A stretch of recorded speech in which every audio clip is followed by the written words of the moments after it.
At exactly 11:57 p.m., when the countdown screens in Times Square flickered brighter and the crowd's roar swelled into something almost physical, no one noticed the small crack forming beneath the celebration.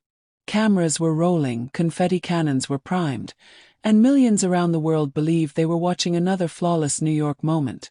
One city, one countdown, one promise of hope. But tucked between laughter and champagne was a tension nobody expected. A collision of cultures, pride, and misunderstood intentions that would unravel before midnight finished echoing. What was supposed to be a simple celebration turned into something far more complicated, something New York was not ready for. And at the center of it all were ordinary people who never planned to become symbols, least of all a small group of Filipinos who came not to make headlines, but to welcome the new year the only way they knew how, together. Times Square has always sold the idea of unity. Tourists squeeze shoulder to shoulder with locals, languages overlap, flags from every corner of the world wave proudly, and for one night, differences are meant to disappear. That night, the air was freezing, breath fogging beneath the billboards, yet spirits were warm. Among the sea of faces were Filipino nurses just off shift, delivery workers who skipped sleep, students far from home, and families who saved for months just to stand there. They carried small Philippine flags tucked into pockets, not to provoke, but to feel closer to home. For them, midnight wasn't just a clock change. It was survival, gratitude, and prayer rolled into one. But what the crowd didn't realize was that this quiet pride would soon be misunderstood, misinterpreted, and amplified by the unforgiving lens of social media. New York thrives on noise, but it also thrives on control. Barricades, police lines, strict rules about movement. Everything is carefully managed to prevent chaos. As the crowd grew denser, officers began tightening formations, scanning for anything that could disrupt the broadcast perfect illusion. A chant started somewhere near 7th Avenue. Soft at first, almost joyful. It wasn't aggressive. It wasn't political. It was familiar to Filipinos. A New Year cheer shouted in Tagalog, filled with laughter and clapping. But to unfamiliar ears, it sounded foreign, sudden, and uncontrolled. Heads turned. Cameras zoomed. A moment of cultural expression was mistaken for disorder, and that misunderstanding would set off a chain reaction no one could stop. One officer stepped forward, signaling for the chanting to stop. The gesture was firm, rehearsed, and public. The Filipinos froze, not in defiance but confusion. They weren't blocking walkways, climbing barricades, or inciting panic. They were celebrating. Words were exchanged, not shouted but tense. Accents thickened under pressure. Phones came out not to provoke, but to document. In Times Square, documentation is power. Someone uploaded a short clip with a caption that changed everything. Midnight chaos in NYC. Foreign crowd causing disturbance. Within minutes, the video began to spread. Stripped of context, emotion flattened into accusation. The clock was still counting down, but something far more dangerous than noise had entered the square. Narrative. As midnight struck, confetti fell like snow, yet the mood had shifted. Cheers clashed with whistles. The countdown ended, but the tension didn't. Officers redirected the Filipino group away from the main screen, citing crowd control. To outsiders it looked routine. To those being moved it felt like erasure. They weren't resisting, but they were hurt. Some had waited hours in the cold. Others had worked double shifts to be there. One nurse whispered, "Ganito ba talaga? Is this how it is?" Fireworks exploded overhead, but beneath the spectacle, a quiet humiliation settled in. This wasn't about breaking rules anymore.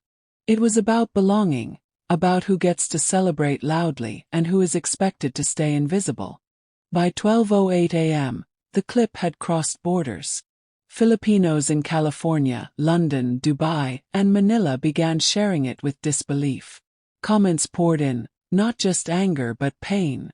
Many recognized the look on those faces because they had worn it themselves. The polite smile used to survive misunderstanding, the silence chosen to avoid escalation. Meanwhile, American viewers split into camps. Some defended the police without question. Others asked why celebrations suddenly became suspicious when spoken in another language. New York, a city built by immigrants, was being forced to look at itself under an uncomfortable light. And as algorithms pushed outrage faster than facts, the story grew sharper edges, turning a small moment into a global conversation. What made the situation worse wasn't what happened, it was what didn't. No immediate explanation. No clarification. No acknowledgement that cultural expression had been mistaken for threat. In the absence of truth, assumptions flourished. Some commentators framed it as disorder. Others framed it as discrimination. The Filipinos involved went home quietly, replaying the night in their heads, wondering what they could have done differently. Many didn't sleep. Some cried. One man, a delivery worker who had lost 2 relatives back home that year, said the night felt heavier than the cold. He hadn't come to make noise. He came to feel less alone. Instead, he left feeling smaller than when he arrived. Times Square woke up the next morning exactly as it always does. Sweeping confetti, erasing footprints, resetting for tourists. But online, the night refused to disappear. Filipino creators stitched the video with personal stories of being told to tone it down, speak English, or know your place. Suddenly, this wasn't just about New York. It was about the immigrant experience everywhere. Filipinos, often praised as hardworking and quiet, were asking a difficult question. If we are welcome only when silent, are we truly welcome at all? The city that prides itself on diversity was being challenged not by protest, but by reflection, and that unsettled many more than chaos ever could. City officials eventually released a short statement emphasizing safety protocols and crowd management, careful with every word. Satisfied policy but not emotion, because the issue was never really about protocol, it was about perception. Celebration from some cultures is loud. Joy is expressed collectively. Silence can feel unnatural. New York, for all its diversity, still measures normal through a narrow lens. That night exposed how quickly unfamiliar becomes unsafe. And once that label sticks, it's hard to peel off. The Filipinos didn't demand apologies. They asked for understanding. They asked to be seen as human beings, not variables in a security equation. Midnight in Times Square didn't explode into chaos. It fractured quietly, the way trust does when it's mishandled. No windows were broken. No arrests made. Yet something far more delicate cracked. The promise that everyone could celebrate equally under the same falling confetti. New York wasn't unprepared for a crowd. It was unprepared for a mirror. And the reflection showed a city still learning how to listen when joy speaks in another language. What happened after would surprise even those who felt most hurt that night, because the story didn't end with misunderstanding. It began there. By the second day, the story had evolved beyond a viral clip. Filipino community groups in New York began quietly reaching out to one another, not to protest but to understand. Many had been in Times Square that night but never appeared on camera. They spoke of similar moments. Being singled out for noise while others cheered just as loudly, being redirected while others stayed put. These weren't accusations shouted into the void. They were patterns whispered among people who knew the cost of being labeled difficult. For decades, Filipinos had blended into the city's workforce. Hospitals, subways, kitchens, construction sites, rarely demanding attention. Now, attention had found them anyway. And it felt heavy, unwanted, and overdue. Media outlets began calling it a miscommunication, a word that sounded clean but felt hollow. Miscommunication suggests equal power on both sides. That night, power was one-directional. The officers controlled movement. The cameras controlled narrative. The Filipinos controlled nothing except how they reacted. And restraint was mistaken for guilt. Some viewers asked why they didn't just leave. Others asked why they didn't fight back. Both missed the point. Immigrants learn early that survival often means choosing the smallest response, not the loudest truth. In Times Square, restraint didn't protect them from scrutiny. It amplified suspicion, reinforcing the idea that silence hides something dangerous.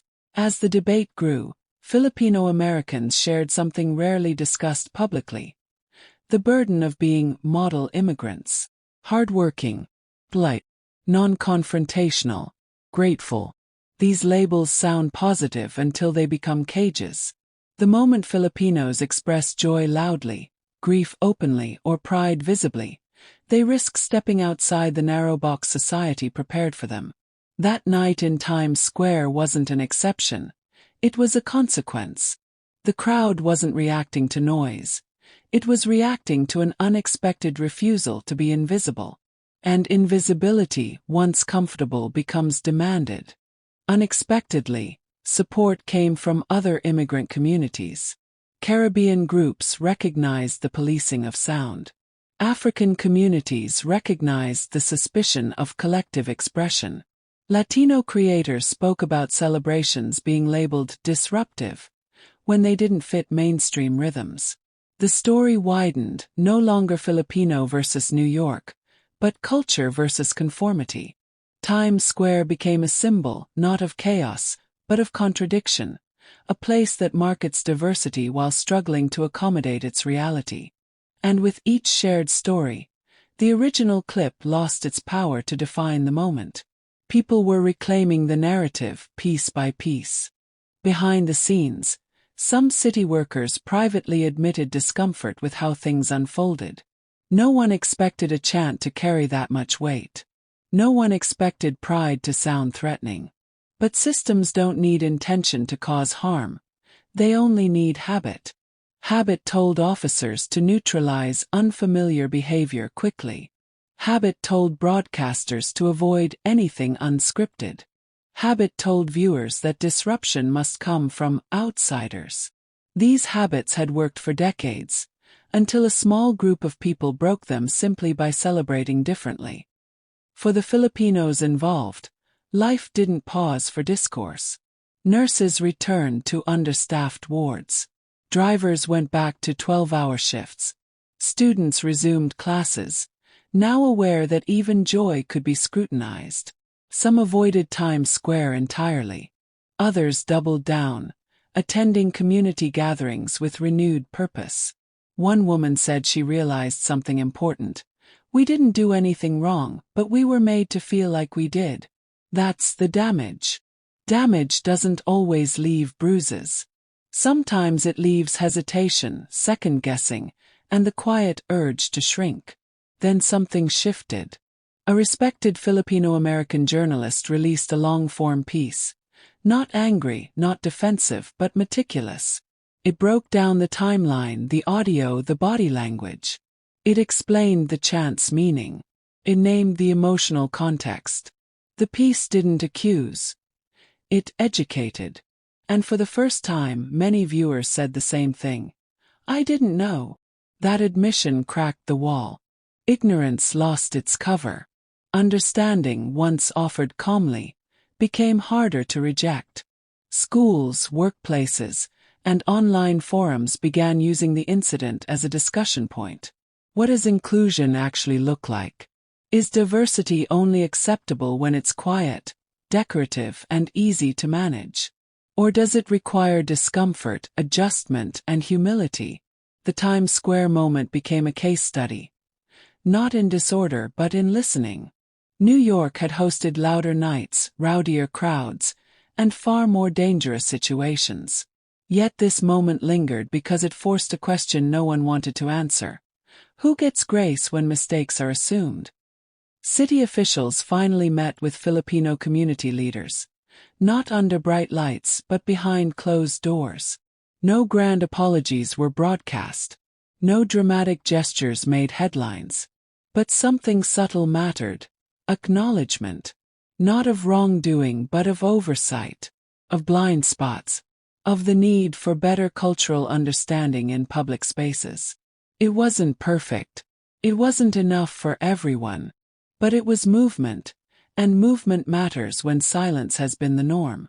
What began as a misunderstood chant had evolved into something larger than anyone intended. Times Square didn't go wrong because people celebrated. It went wrong because a city that prides itself on openness hesitated when openness showed up unscripted. And as the noise of the internet slowly faded, one truth remained. New York wasn't shaken by chaos that night. It was shaken by its own reflection, and the realization that being ready for the world means being ready for how the world celebrates, grieves, and belongs.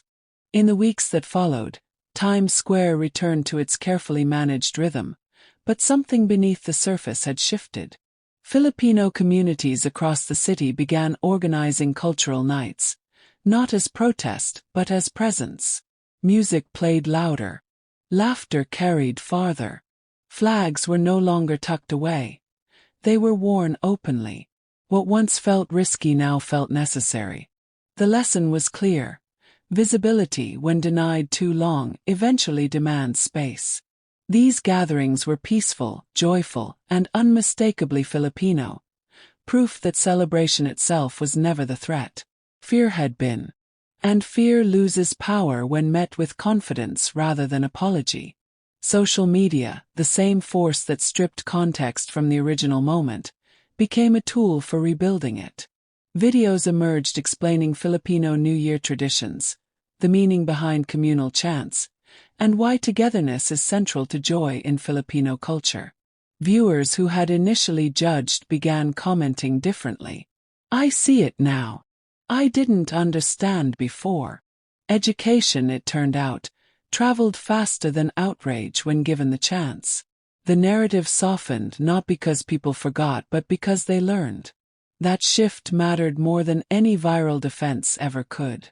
For many Filipino Americans, the incident unlocked conversations within families that had long been avoided. Parents explained why they taught their children to stay quiet in public spaces. Elders shared memories of being told they were welcome only if they stayed unseen. Younger voices pushed back, asking why survival had to mean shrinking. These weren't easy discussions. They reopened old wounds. But they also planted something new: permission to take up space. Midnight in Times Square had forced a reckoning not just with the city, but within the community itself. New York's identity has always been shaped by waves of people who arrived hopeful, worked relentlessly, and asked for little. Filipinos fit that pattern perfectly, which is why their visibility had gone largely unquestioned, until it became unavoidable. The incident exposed how easily a group can be embraced for its labor but misunderstood in its humanity. Nurses were applauded. Workers were praised. But celebrants were scrutinized. The contradiction was impossible to ignore, and once seen, it could not be unseen. Some of the individuals from that night eventually spoke publicly, their voices steady but changed. They said they would still return to Times Square. They would still celebrate, not out of defiance but out of belonging. One man explained that he realized something profound. If we don't show who we are in moments of joy, we disappear in moments of history. That statement resonated far beyond the Filipino community. It echoed among anyone who had ever been told, directly or indirectly, to dim themselves for comfort. The city, to its credit, began adjusting quietly. Cultural sensitivity briefings expanded. Community liaisons were consulted more often. No policy overhaul made headlines, but progress rarely announces itself loudly. It moves slowly, imperfectly, shaped by moments that make denial uncomfortable. Times Square didn't need to become something new. It needed to remember what it claimed to be: a place where the world gathers not just to watch a countdown but to be seen.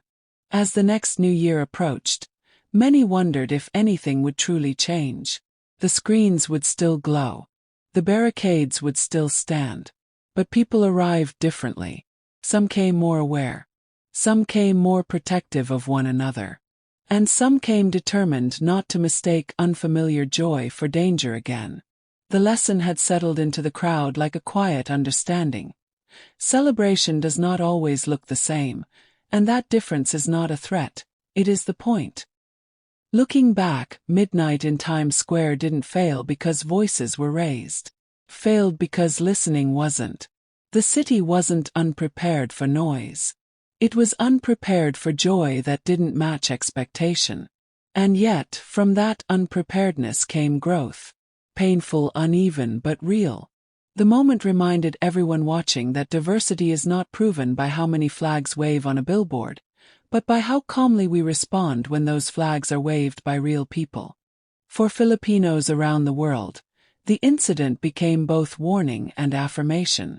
A warning that visibility invites scrutiny. An affirmation that presence matters anyway. They didn't ask to be symbols, but they became them. Symbols of quiet strength learning to speak, of gratitude learning to coexist with pride. Times Square had tried to compress them into a manageable image. Instead, it expanded the conversation far beyond its screens. Midnight came and went, but the echo remained. Not of chaos, but of a question that still lingers. Are we ready for each other? Not just in work, not just in hardship, but in joy.